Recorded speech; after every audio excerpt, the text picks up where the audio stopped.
button. Hey everyone, excited to be here. Justin, it literally looks like you're drinking from one of those giant, underwater air tanks. I love it. Piano scuba. Yeah, exactly. So, like I was saying, these are three adjustments that a lot of technicians either don't know how to do, they don't think of it, or they just don't think they have enough time to do them. And in the end, there's so many customers that I've acquired. I don't know, because the other technicians didn't know what the issue was. So this is going to be specifically for the grand piano, and there's going to be some that we're going to do for the upright, but a lot of this has to do with the grand piano, and specifically, a lot of grand pianists are at a higher level. The reason they've upgraded to a grand piano is not because of how cool it looks in the house. It's not because of the sound necessarily. It's because of the way it plays. You know, an upright piano has a single escapement action, and a grand piano has a double. So upright single, grand double. And what that means is in upright, you have to come all the way up to strike the note again. Whereas the grand piano, you can kind of feather that note and not have to come all the way up. It's more responsive. In theory, that is the case, but these three adjustments can make it so that it's not really operating correctly. And the reason I wanted to do this is because I literally was at a house the other day that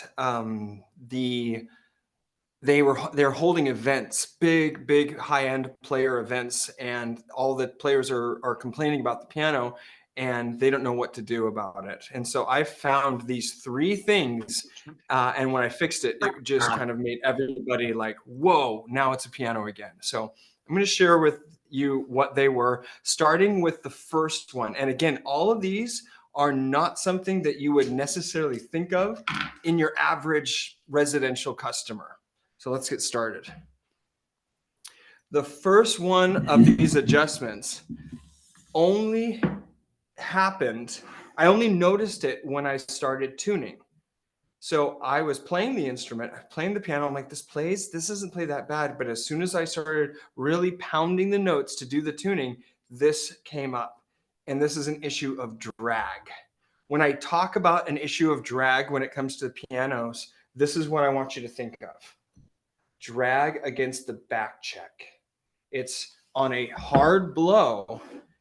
I go to play it and I feel this little bit of drag from that hammer on that back check. I'm going to simulate it a little bit more.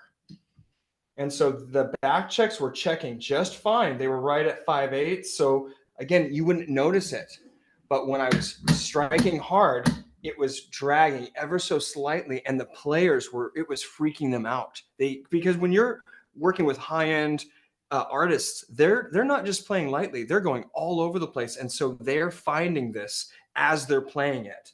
So this is one thing that I did right away. As soon as I noticed that I'm dragging a little bit, then I went ahead and I removed the action from the piano.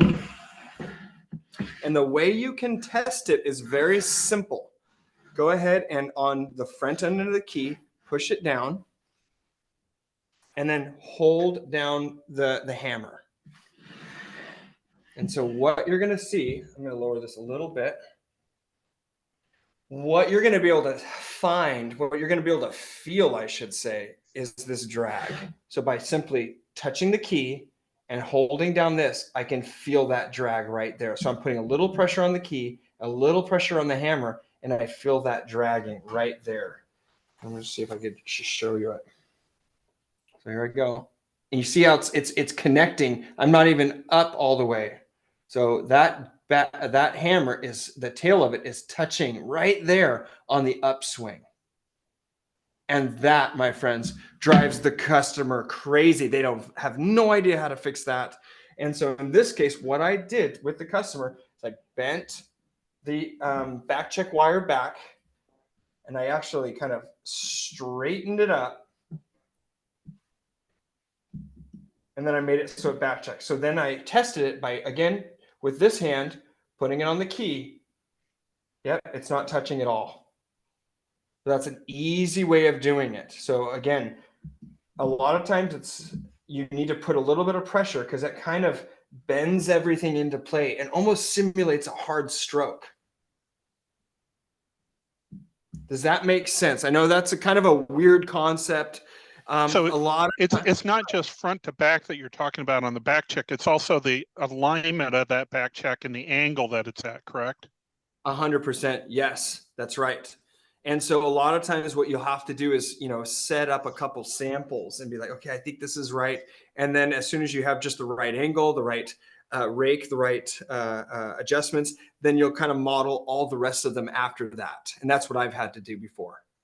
It's not an easy task, but this is the kind of stuff that will set you apart, is knowing these things and knowing how to do them, as well as obviously knowing to look for them. But that's a big one.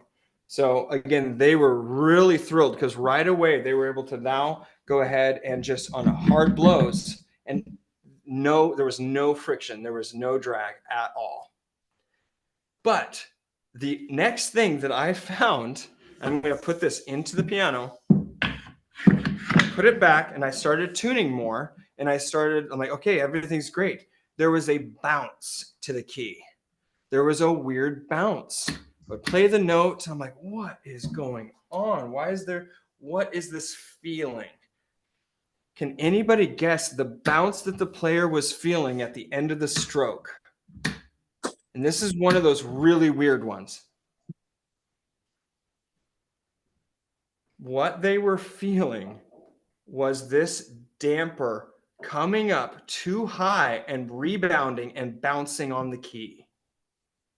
So the damper, what would we call that? The damper upstop rail, which is right here. So these are the dampers. They go up. Behind it, you see this rail. This was adjusted too far upwards. So these dampers were going too high and then bouncing. And that is a really weird one to kind of figure out. And it was sure enough making this weird kind of bouncy feeling. So then the next question is, well, how do you test that? How do you know what is too much? And the answer is this. What you're going to want to do is not only on the naturals, but at the sharps, you're going to want to press down the note, and you're going to want to lift the damper like this. Usually I'll do my samples. I'll do it with the sharp note, and I'll lift it up, and I have a good 1/2 inch of play, and that's what it had too. We only want it to go up just 1/8 of an inch max. We want it to just come up a little bit. We want it to barely go up before we feel it touching this back rail or the upstop rail. Questions about that so far? Are you guys tracking with that? Because this is a weird one. And so basically this is us regulating the amount of distance these dampers are allowed to go up by adjusting this damper upstop rail. So questions, Robert, how are you doing? Does that make sense? What do you mean touching? What do you mean by touching the rail? So let's see if I can get in a little closer here.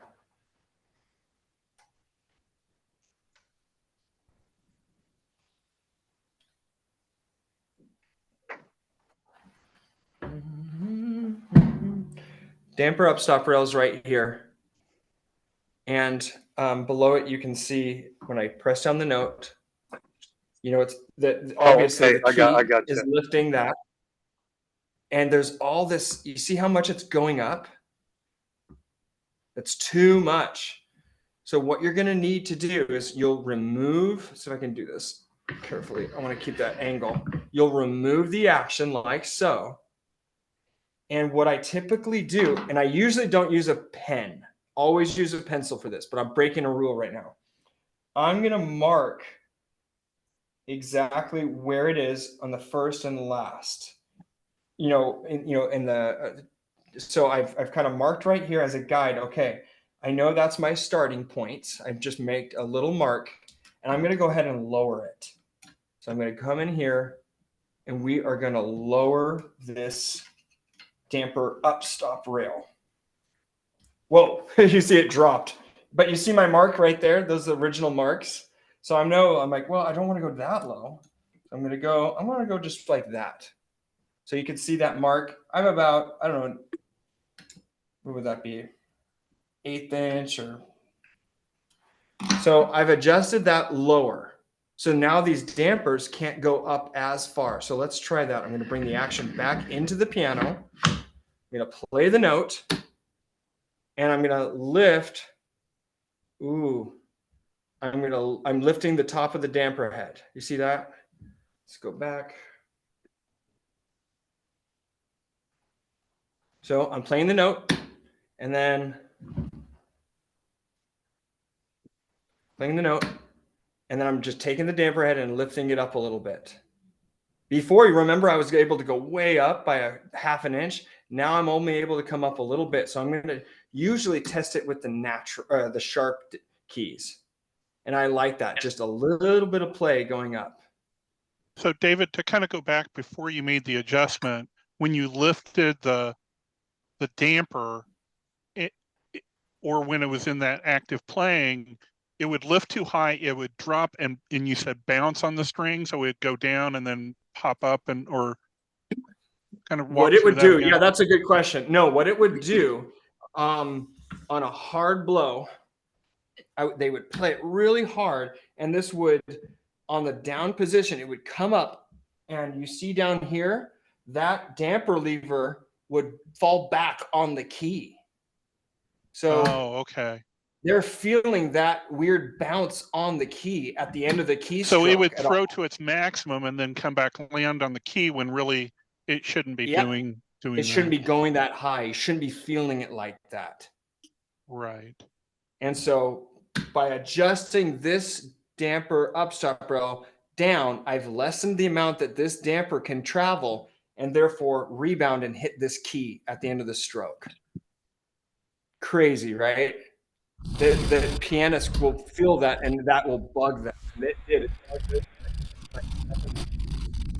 Does it make an identifiable sound that you go, oh, that's a damper upstop rail? It doesn't. No, it doesn't. You'll just, a quick thing you can do, and I'm going to go, we've talked about it when it's adjusted too high, the damper guide, the damper upstop rail is adjusted too high. What happens when it's adjusted too low? Well, you won't get any play out of the damper heads. Yes, yep, you're right. It won't. The damper heads won't lift even high get enough, out. potentially. It won't go high enough. But also, guess what, everybody? When you go down and play the note, you're not actually getting to key dip. Well, you're binding on that damper. I keep on forgetting the name of this. Upstop rail. You're hitting this. The end is what you're hitting. And so you're not even able to get through the whole keystroke. So the player is going to say, wait a second, why does it feel? It just feels heavy, because they're getting to the end of that keystroke and they're not able to get where they want to go. So I recommend at every piano you come to, every grand piano, just a simple test is come here with the sharp notes in every section of the dampers and be like, okay, yeah, there's just a little bit of play. Perfect. There's that lost motion. So I know it's not binding, it's not binding anywhere, and it's not too excessive and bouncing. Is there a technical measurement? Sorry, is there a technical measurement for that little bit of play, 1/8 of an inch? 16? I believe it's 2 millimeters. I don't know what that is in standard. Roughly 2 millimeters. I don't know. Somebody help me out. Victor, come on. 2 millimeters. What is that? Just throw a number. So David, when we look at the dampers and adjusting them across the width of a full piano, would that rail be multiple different rails in the different sections of the piano, or is it one single rail? What does that look like on a grand?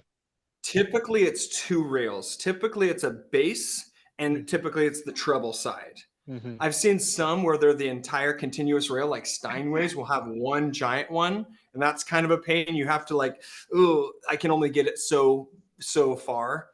But usually there's 2 or 3 separate rails. And I assume it's probably multiple screws. Mm-hmm. There's usually 3 to 4 at least. 4 to 5. And so, yeah, this is something that most people, most technicians don't even think about, wouldn't even know. And this is one of those kind of secret sauce ones that you could do. And it's like, whoa, that is able to make a big difference. And the customers won't even know. They'll be like, wait, what did you do? Especially when the damper Upstop rail. for upstop rail, I'm tired. Especially when that damper upstop rail is adjusted too far down. They'll really know that. They'll just like, it just plays heavy. I never liked it. Boom. You go ahead and raise that up to its proper height. And they're like, whoa, I feel completion in the notes. I feel like it's just, it works with me now. And so that's what we want. And then usually if it's bouncing too high, only high-end performers will notice that. People that are really playing hard on it will notice that. Okay, so we talked about drag. We're going to coin that term with pianos. Hey, sweet drag. No, we don't want drag, and that's with the back check and the tail. We've talked about the damper upstop rail and adjusting that. The third one is one of those things that you would never think about for whatever reason. And I don't have the grand piano to demonstrate and show you, but that is the amount of throw. So we're talking about the far left pedal, which is called the una corda pedal, the soft pedal. And what its job is to shift the entire action over to either miss one of the three strings or hit a different part of the hammer with the strings. Usually that's not adjusted far enough. That's one from what I've found. It's not adjusted far enough. And so what you usually have to do, and this is going to be in 3 places, that will have an adjustment screw. So going back to this, pretend that this is a full-size grand piano, and it's shifting over to the right. You will remove the cheek block. A lot of times that cheek block has a little screw on the side of it, and that's to limit the amount of space this key bed is able to pivot over. So again, you'll have this cheek block right here, and there'll be a screw on it to limit the amount that it can go over. You'll want to manipulate that screw inward to allow this to go further. Typically, you said that screws on the cheek block side, not on the base of the key bed? Correct. It's going to be right where it touches this action frame key bed. And so typically that's where it is. Okay. Go ahead. And so that's usually the spot where it's at. You're going to go to bed? We're going to go upstairs to bed? So typically that's where that is.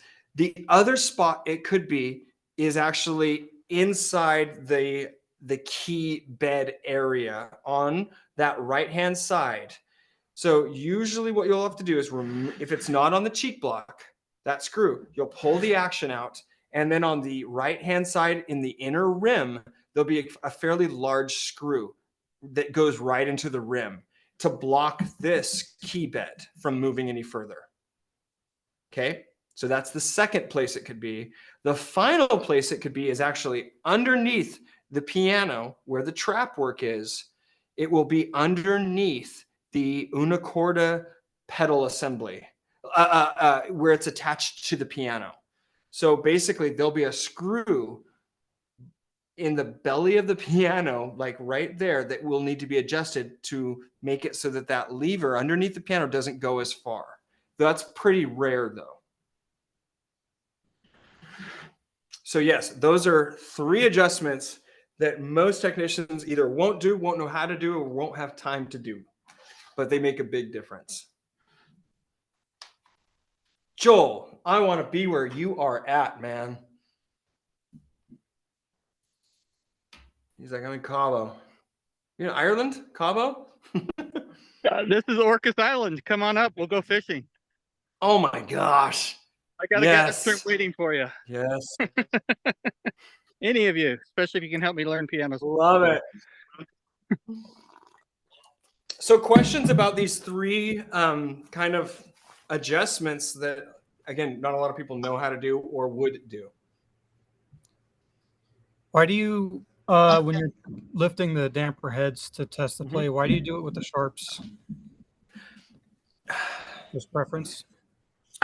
I don't know if it's Justin, you and your good questions, man. You're pushing me, brother. Let's look at it.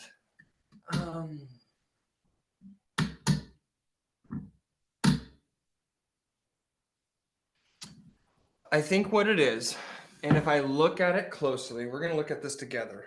The key dip is set just right. Okay, so my sharp and natural K dip is set just right. But check this out. That sharp is just a hair above that natural. So that is why we need to test it on this on the sharp, because in the end of the day, at the end of the keystroke, that sharp will just be a little bit above the natural in some cases, and not all. But it's happened to me enough where I've set it to a natural, and I go to play the sharps. I'm like, wow, it's a little bit too low.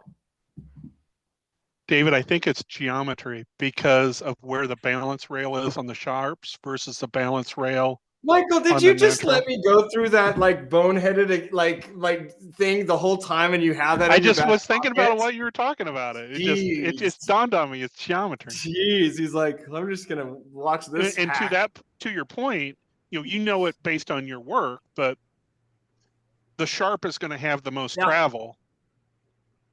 Yeah, and you are right. Yeah, just given where, like Michael was saying, where this pin is on the rail right here. That balance rail pin is, a good 1.25 inches off, and that will change the geometry.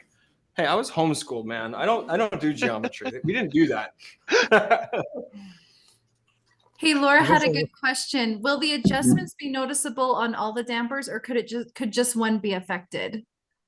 It can sometimes just be one, because you may have one damper that is actually, for whatever reason, higher than the others or lower than the others. So yes, that's something to look at. That's a great point. So what you'd want to do, Laura, is simply like go through, and this isn't a bad idea, is to simply using the pedals, see if they're actually all lifting in unison.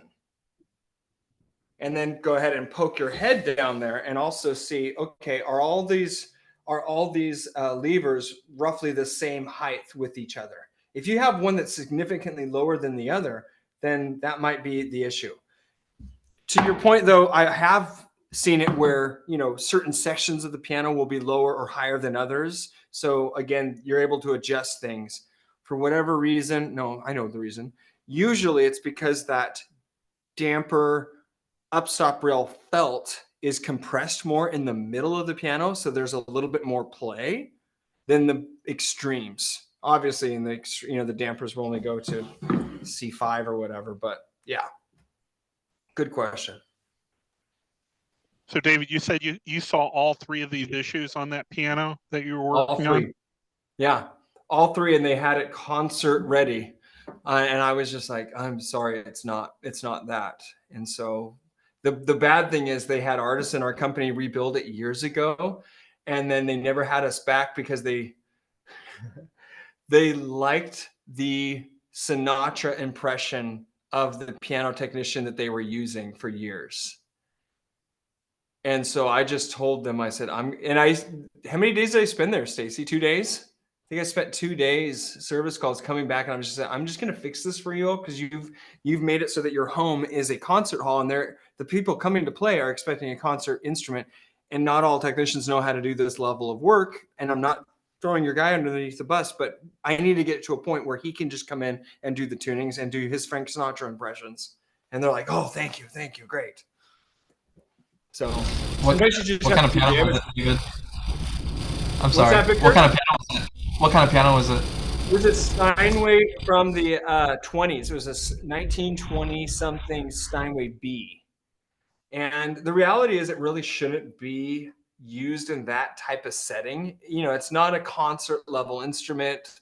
it can only go so far. So I did have to kind of mitigate the expectations of just like, hey, we're going to make this as good as it can. Yes, we rebuilt it, but it, you know, it was never perfect when it was off the lot, you know. Yeah, even any refurbishment is never going to be same as a brand new concert level piano. Yeah. Yeah. And these folks are having the best of the best that Portland, a fairly musical city, has to offer. Come in and do these high-end concerts in their home. They have like 100 people in this mansion. It's a mansion of a house in downtown Portland. It's really cool. I loved it as a venue, but it definitely, the piano was not performing what it should. And these were 3 major things that I had to do. I have a damper question, David. I was working on a grand yesterday. You know, usually when you're going to remove dampers, you want to wet. On, Victor? Yeah, you have a fan or something, Victor? You're getting a lot of feedback. It might be the AC. It's right next to me. Does that sound better? Do I sound better now or no? It's like air's blowing on the microphone. Let's see. One sec. If you can't fix it, Victor, it's okay. We'll plow through. Okay, can you hear me now? Is that better? Wow. What did you just do? Yes. Okay. Yeah, I think my microphone wasn't connected or something. Anyway, okay. so I was working on a grand yesterday, and when we take out dampers, right, you want to wedge up the tray, and so when you put it back, they all lift the same. But you know, usually you have a quarter inch or a 16th of an inch that the tray will go up before the dampers engage. But on this piano, there was no, as soon as the tray went up, all the dampers started moving, and I couldn't find when to wedge it. And so I was having a real difficult time getting them to lift at the same time. Yeah. So I'm not sure what do you do in that case. Yeah. So what Victor's talking about, and I'll come to here, is, you know, you're moving the action out. And you can really see it. This is the damper tray right here. And it lifts right there. And this little tray right here lifts all the dampers. So these are the damper levers, and these damper levers sit on this tray. And Victor's right. You want there to be a little bit of lost motion there. Otherwise, those dampers are resting on that tray the whole time, and they could be that tray could be adjusted, and they're not actually sitting on the strings. You can have issues there. And so typically what we'll do is make sure that there's that lost motion by lowering the pedal rod. So that would be the damper pedal rod can be lowered or should be lowered, or sometimes there's a felt or a leather up there that needs to be removed. That way we can get this tray to be lower. So typically we'll do that. But if you're actually going to regulate all the dampers, what we recommend doing is, you know, you've removed them for whatever reason, you're dropping them back in, you would jack up that tray with tuning mutes I've used. And I've kind of crisscrossed them so that they take up space, and we'll put them under there to kind of jack these up, drop the damper rods in there and tighten them, and then remove it, and there'll be some of that space. Is that kind of what you did, Victor? Yeah, I kind of went along with it. I didn't think it was in this case it's the pedal issue. There wasn't enough lost motion in the pedal, is what you're saying. Yes. Yeah. Okay. Yeah. No. Yeah. 9 times out of 10, that's what it is. Yeah, and yeah, it was just kind of interesting because the piano was so old. I was like, I don't think this pedal would have, you know, negative motion, you know, or something like that, or something like. So, no, that's good to know, because I've come across that on other pianos where it's hard to find where that tray wants to lift. So it's usually a pedal issue there. And just so you know, with pianos that are recently delivered, whether they're new or just having been moved, a lot of times you have the piano movers, they're the ones bolting on this lyre system, and sometimes the rods come out and get out of order, and they don't know what ones they have where. So a lot of times, you know, that is the case. So yeah, no, that's happened so many times. People call and the pedals aren't working, but they just weren't hooked up. Or one time the movers took apart a player system and didn't put it back together, and that was It's I had never crazy. worked on players before. Yeah, that was fun figuring it out. But yeah, the rods Wow. they come out during moving. But no, yeah, that's a good tip. Thank you. Gee. All right, Stacy, we have some questions. I got them written down. First, I had to show you this because I just thought Hopefully that they're was all about hilarious. geometry. Did you see this one? David said that.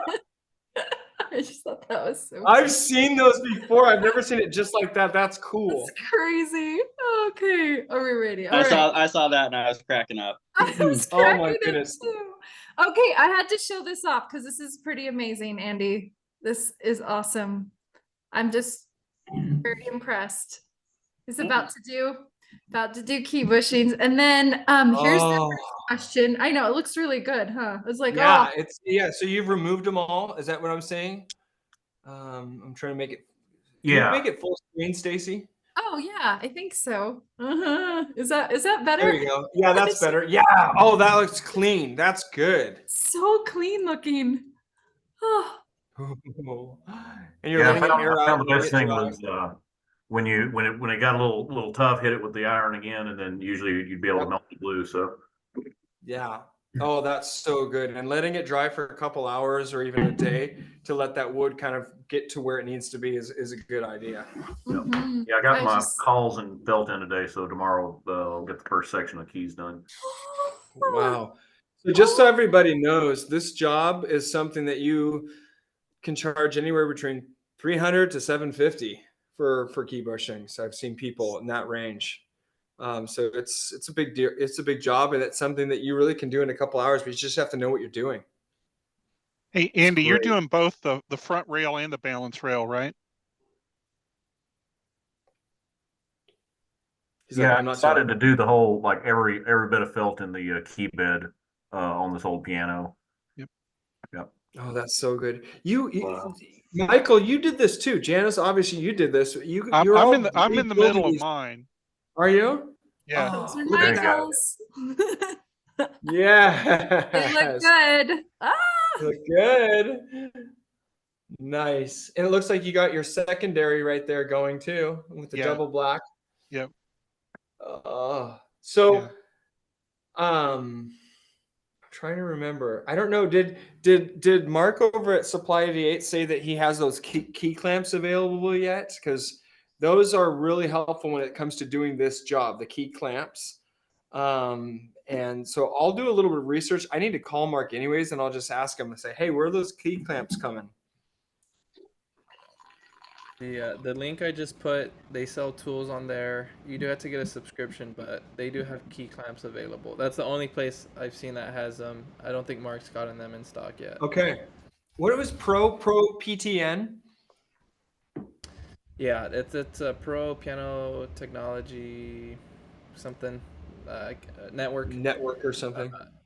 Yeah, it was it was weird to come by. They sell a lot of used tools on there, and you can actually rent like tuning levers. That's pretty cool. That's cool. Yeah, that's cool. Yeah, so if you want to try one out, you could rent. I think it's like $45 to rent one or something. So they have a lot of brands on there. So that's pretty neat. That's cool. Wow, yeah, those are looking good, Michael. And I like you got the McLube in there. That's awesome. Okay, first question. When taking the action out of the piano, I'm working on a piece of cloth dropped off of one of the pedal rods. Pretty sure it was the left. Yeah. If this was used to shim or adjust the pedal in an earlier service, what do I use to shim or adjust the pedal when I reinstall the action? Balance rail felt bushings might be, that might be a good shim. I'll just show you really quick. It's a good question, actually. Let's see if I can show you. A lot of times it's something like this, where there'll be a little bit of this felt, and there'll be just this little round punching felt. And so I'll have these on hand to kind of put, because a lot of times they use these as spacers or just so that they don't have metal to metal contact or wood to wood contact. They'll have something there. That's typically what I've seen. And those will fall out when I take the pedals out. So if it's not that, I like to use just another kind of pressed woven felt or leather, kind of various leather bits. Okay. And going to like a shoemaker or a leather goods place, they'll usually have bins of various leathers and practically give you that stuff. Oh, cool. I have a question. Yeah. If that's all right. No, it's not. So, bye. No, so I was tuning a piano the other day, yesterday, that several of the keys just didn't have, or the hammers, I'm sorry, did not have the bounce back that they needed to. I would say about 10 or so would go forward, nothing would come back. And I was like, well, all the jacks are slipping out fine. It seems like the aftertouch is okay. But then I noticed, I pulled the action out just to see if I could get a better view. And sure enough, the hammer butt spring straps were all broken. And it's an old Yamaha, which, as far as I understand, had a tendency to turn yellow and then break. And totally. So, yep. Literally so a Yamaha. I would say probably of the 88, there were probably only 20 or so left. The rest of them were all messed up.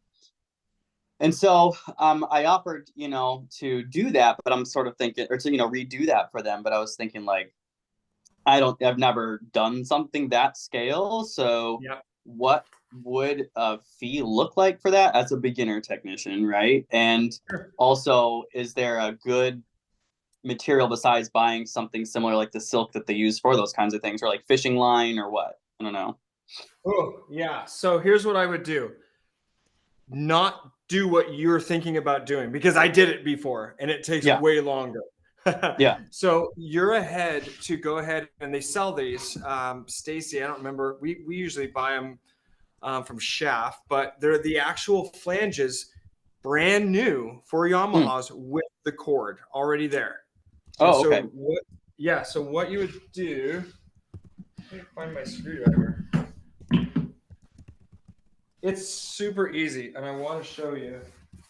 1 second. You literally, it's like they made it so easy, and it's wonderful. You will go ahead and what I like to do is I'll remove every other hammer. Okay.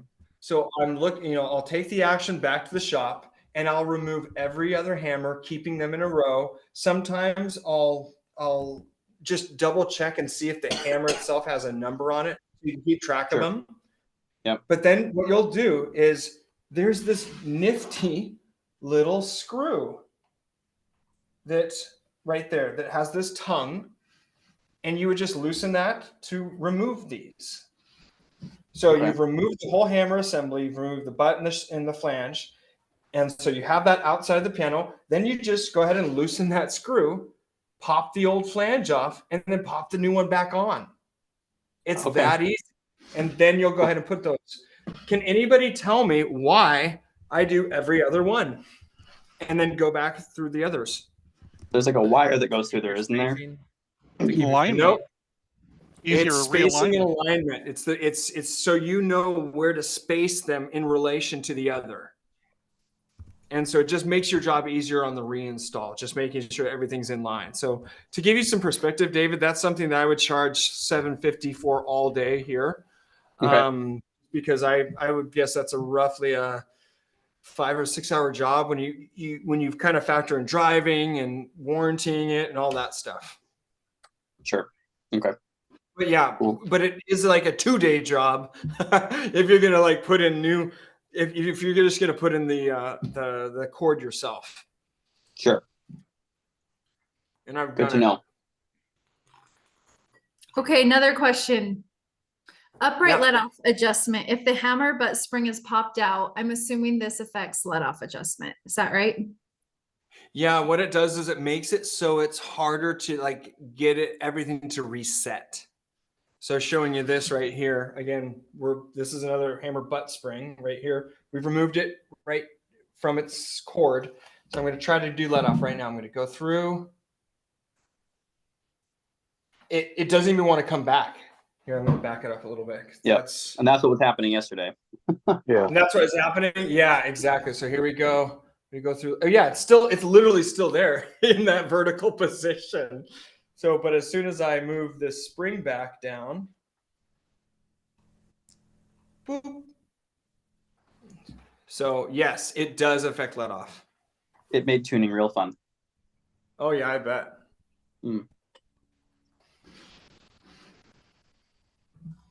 Okay, next one. Next question. Okay, this is a good one.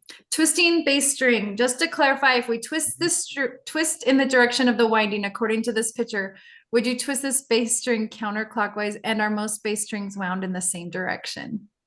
First off, can we snag this picture for future use? This is a great looking picture for that, and it illustrates it very well. Robert, can I have the original without the without the circle? Sure. Actually, I like it with the circle. I like it with the circle. I just want to make a thumbnail out of it sometime. So yeah, what you do is you want to twist it in the direction of the winding. So you're gonna twist it counterclockwise? No, that would be unwinding. That's clockwise. You want it clockwise. You see how it's? Oh, I see what you're saying.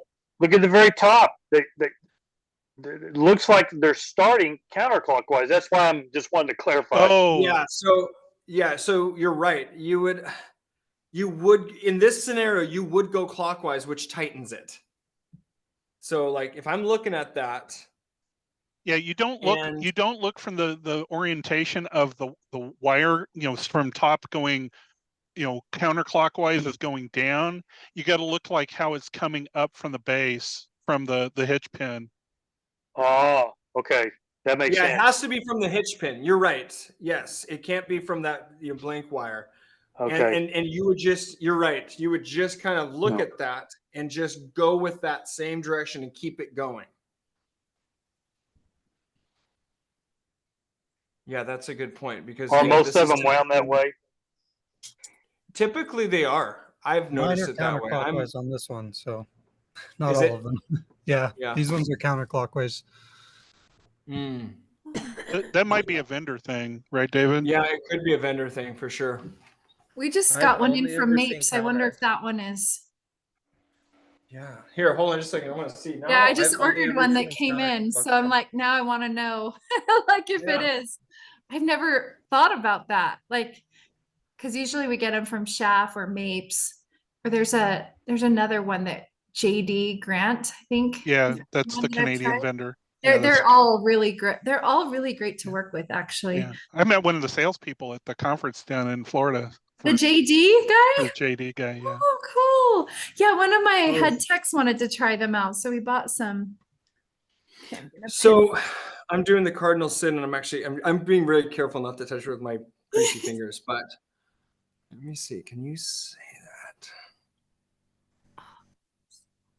Kind of. Yeah, there it is. Can you see what direction that's going? Kind of. It's really hard to see. Yeah, it is. It is going. I can't even see it. Yeah, it's going counterclockwise.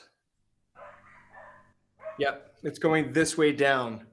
And so if I were to, so this is the portion of the string, Robert, I would pull it off the hitch pin right here. This is a hitch pin loop. Pull it off the hitch pin, and I would actually keep it going in that direction. And that tightens everything up again. Okay. Good question. So from the bottom, winding from the bottom, like Michael was saying, that's the direction. Yep. Okay. That's where you want to remove it from the hitch pin. Yeah, basically, if you see the tail, whichever direction that tail is from the end of the hitch pin side, if that's where you're going to twist it, that'll tell you the direction that you need to twist. Mm-hmm. So if the tail is going around counterclockwise, then you'll twist counterclockwise. So if the tail is going clockwise, then you'll twist it clockwise. Victor said Mapes are always counterclockwise. That's good to know. It is good to know. All right, here's the next one. Backchecks. Why does the Okay, backcheck? Oh, you go ahead. answered this one actually Monday. I didn't want to. I thought we did. Anything Yeah, else on you this covered one? that on the first one. Good. I thought we did, Okay, but I wasn't good. positive. So, okay, we're gonna help Robert decide if we should get this piano. It's a freebie. It's in the 30s, but okay, everybody just look at it. Give me a show of hands. Would you just say no, thank you, or say, yeah, I can maybe flip this just from the video? There's a video of it.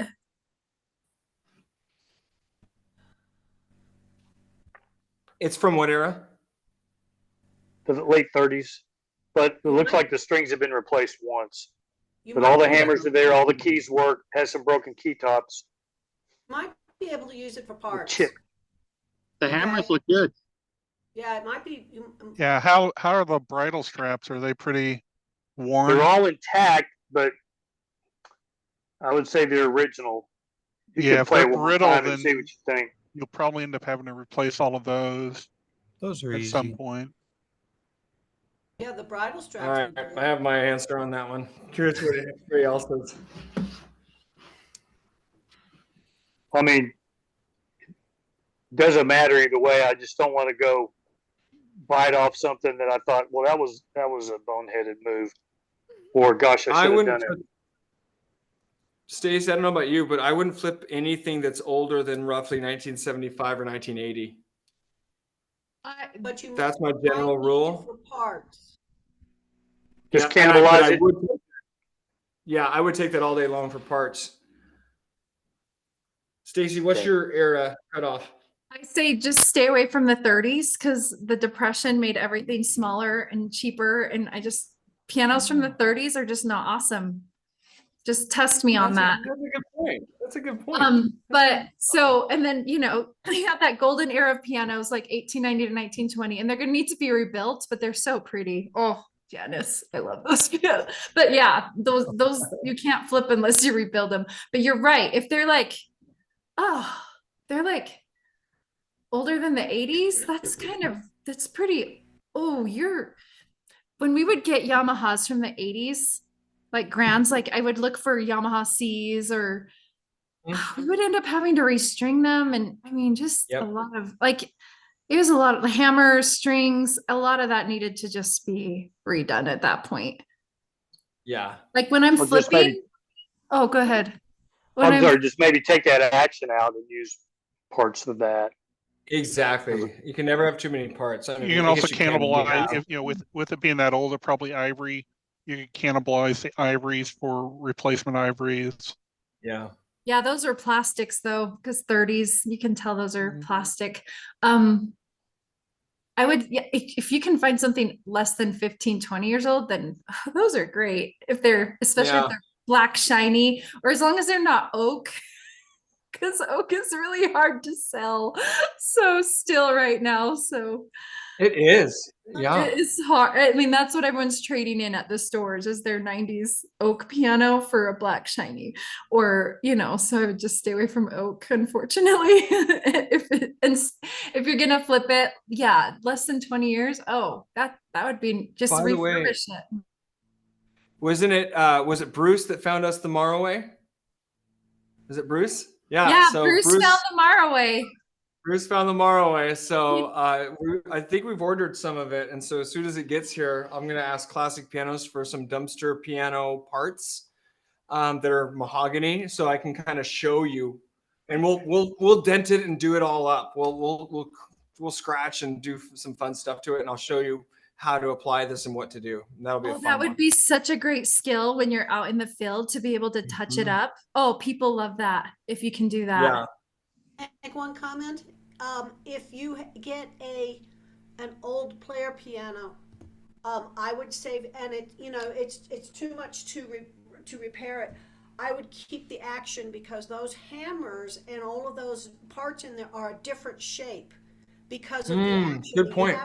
You have the capstans that have to come up from the player unit, so those are all shaped differently, and they're very hard to get. So I would recommend that you keep them, even if you only use one or two of the hammers and the butts and all this from, from the player piano portion, and I'm talking about uprights because that's what I deal with, keep them because it's very hard to find them rather than have them, recut for you because they have a different shape for the capstan. That's brilliant. No, I think you're definitely keep those and just store it. Make a wall hanging out of it or something, but keep it because at some point you might need one hammer or one hammer butt or something or whip-in that is. No, you're right. Okay. All right.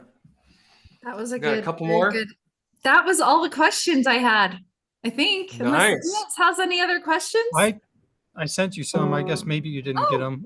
There's one in the chat. Justin, just a second. I'm gonna find him. We got time. And is there some in the chat? Like, if there's some in the chat too, and people feel free to, like, hey, so. Yeah, there's one in the chat.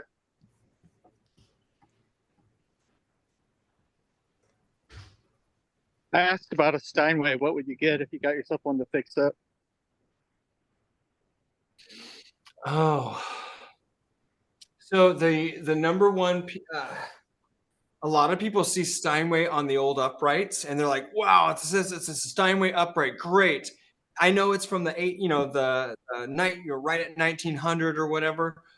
Those pianos, even though they're say Steinway on it, those uprights, they are hard to work on. They're Steinway uprights, no matter what, they're hard to work on. They use double flanges, and that is crazy.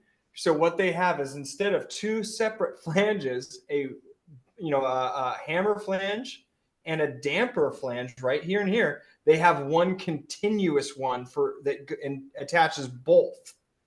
And that is a pain to work with.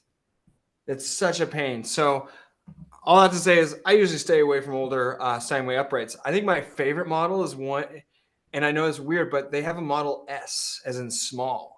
And it's a small little model, and I just love those. I just think they're the coolest, cutest little pianos. But SMLO, you'll be able to get, flip those, no problem. I want to buy a grand for myself. Mm-hmm. Yeah. No, I think that those are. I went through a phase where I'm like, Steinway's overrated. Da, da, da, da, da. Now I kind of like, I kind of like Steinway. Okay. I played one recently that made Thanks, me cry. Justin. Okay, what about this? Woo. Okay. So that's a leg. Leg screw. Okay. So if I'm in the field, I always will carry like bamboo skewers or wood skewers, like barbecue things. And what I'll do is I'll go ahead and use some wood glue and just kind of jam some of those up there and then screw it in nice and tight. That's what I'll do in a pinch. If the customer's like, I want this thing, so I want to 100% make sure there's nothing, okay, you can bring in what we call a grand transport. And that is a dolly system that elevates the entire piano off the legs, remove all the legs, dowel that, sand it, bore a new hole. We'll do that for about $1,200. No, go ahead and just shim this and get it fixed. They're usually okay with that. It's on like that really thin hard carpet, and it moves because it's in like a community center, so they move it on the stage and stuff. So they want it to not fall off. Yeah, I get that. What I would really, there we go. Is there on the other side of that, Justin, is there one of those flip wooden tabs to lock it in place, that leg? No. There's just that. Okay. Yeah, I would say two things. Yeah, just really go ahead and wedge a bunch of wood in there, and then glue. Get it so it's really tight. But then also, I would really recommend they purchase a spider dolly. A spider dolly. Go ahead. Do you glue like all the skewers and stuff before you shove it up in the hole? Just I do. I put a little bit of glue on it and then shove it up in the hole, and then I get a really big screwdriver because I'm packing that hole fairly tight with that, and really getting it up on there. That's exactly what we would do too at the shop. Exactly. We'd get dowels, glue it up there, and then same thing. Are you filling the hole with the skewers, or just kind of putting them on the outside so that the screw can grab? Yeah, I'll either use again the maple dowels. Those are usually the strongest because, and I'll usually, I'm trying to think what I've done in the past. I'll usually just like with a razor blade cut one of those dowels in half. That's what I've done before, and then I'll put it up there. So basically, half the hole is filled with that dowel. Yeah, and that's typically what I'll do. And usually, as you can see with that, that's what, 1.5 inches of dowel that is needed to go up there. And again, you'll know pretty quick if you've got it locked in. Yeah, So that was yeah, a that's really what I would good do. question. You guys will all, and you'll was a find, great question. especially with the spinet legs, you'll find those all the time. And those are much easier because you can just get a tilter and fix them if you're able to, but you'll find that a lot. Someday I'm going to show you if we ever get a call for this. There's a way you as a single technician could put on a spider and install put together and install a spider dolly. And get this, a blind technician showed me how. And it was just like, what? You just, it's crazy how he did it. Using these 2x4 pieces. I'm like, what? He's like, I got it. Okay, he did it. Because a lot of times people don't know how to install those. Like, okay, well, we bought it. Great. We spent the $1,500 and got this big spider dolly. We put it together. Now what? How do we get it on? How do we do this? So there's a way. Wait, he taught you with the blocks too? Oh man, these old school guys, man, they figured it out. Yeah. Oh yeah, we couldn't figure out before, and I called him on the phone, and he's like, "Get yourself some 2x4 blocks, Victor," and it was so easy. Yeah, yeah. Any other questions? Well, this morning, like, yeah, go for it, David. Okay, so I've got one that I'm going to tune on Friday that she said about 8 years ago there was one of the strings was replaced. She didn't say whether or not it was, you know, a part where it was 2 of the 3 or if it was one string split between 2 pitches, but she said it's making a super bright, you know, sound, and it doesn't work. It just sticks out, you know, in her mind. So she wants to know if there's something I can do to do that, and I figure just like sticking the hammer, right? So what I'm guessing, because I've had this happen before, and a lot of times customers don't know what they're talking, like how to express it. Usually what it is when they say that, it's like it just stands out because it's so far out of tune than the others. Okay. They'll think it's, yeah. So, but yes, you're right. If that's, if it is brighter, making a different sound, more percussive-y, you could definitely, yes, needle that side of where that string is hitting the hammer. And would you do it right in the groove, or would you do it from the top? I would experiment with the top a little bit, and so I would come at it. Yeah, I would come at it. I'm just looking down at it. Yeah, I would kind of go right. You can't see it, can you? Hold on. You all, we're going to be getting like a 3rd camera, and I am like super stoked for that eventually. So, yeah, I would come at it honestly first, kind of pull the hammer back like this and go that way with it, below that strike point. That's the least, that's the spot where you can do the least damage. You know, it's kind of wading into the shallow end. And then kind of make your way up to the top and just see what you get. But I would just recommend a little bit at a time and just play around with it and see what you get. Okay, cool. You all absolutely came to the party when it came to like, I think Stacy, and I didn't know she had done this, asked for like testimonials. And like, I got this email this morning and just like tons of these testimonials. And I was just like ugly crying. So it was just such an amazing gesture. I was just so floored, and I can't thank you enough. And I've been telling Stacy today, I'm like, I feel like these folks have given me more than I've ever given them. So I'm just so grateful for this opportunity and for your kind words. Stacey and I both were just blown away. So from the bottom of our hearts, thank you so much. And we're excited to kind of, I'm trying to get it all in one or two sentences. Yeah, I couldn't do that. I went a little long. Yeah, same. No, Sorry. this is so great. And so we're excited to kind of show you what we're doing. And probably on Friday, we're going to talk more. So we don't really have a topic on Friday. The topic is if everything comes, if we can get everything tied in, at least close enough, we'll probably do some more talking about that next phase of what we're doing here and see kind of people's interests and all of that. So, yeah, we'll see each other on Friday. Again, thank you so much. I'm probably just going to go back home, read it again, just if I need the little pick me up. But it was it was a very kind thing you did. That was so nice of all of you. Oh my gosh, I know. I was precipitating a lot. So how many total did you get back? Like lots. It was lots. And for people that I'm like, I never see on these, because there's a lot of people that don't, that they can't join, you know, whether it's work or they're from another country, you know, stuff like that. It was just like, what? So it was just insane. I was like, wow.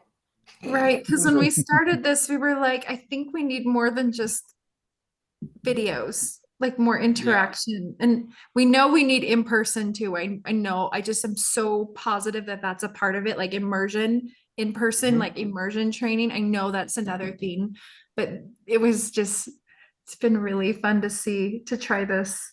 Oh, it's been so fun. Yeah, it's funny because we have access to what all the other schools are doing. You know, we know with all these, you know, North Bennett's and the, you know, the Butler School, we know what, you know, all the trajectory and stuff. And how do I say this without sounding like a jerk? We don't feel like going in that same direction. And even, you know, with other schools that we've been affiliated with, we're excited to go this other direction that I feel like has ever gone. And we're excited to kind of start unveiling what that really looks like in education. And but that's what will set you apart. Everybody else doing one thing and you doing something else, and that will set you apart from the rest of the crowd.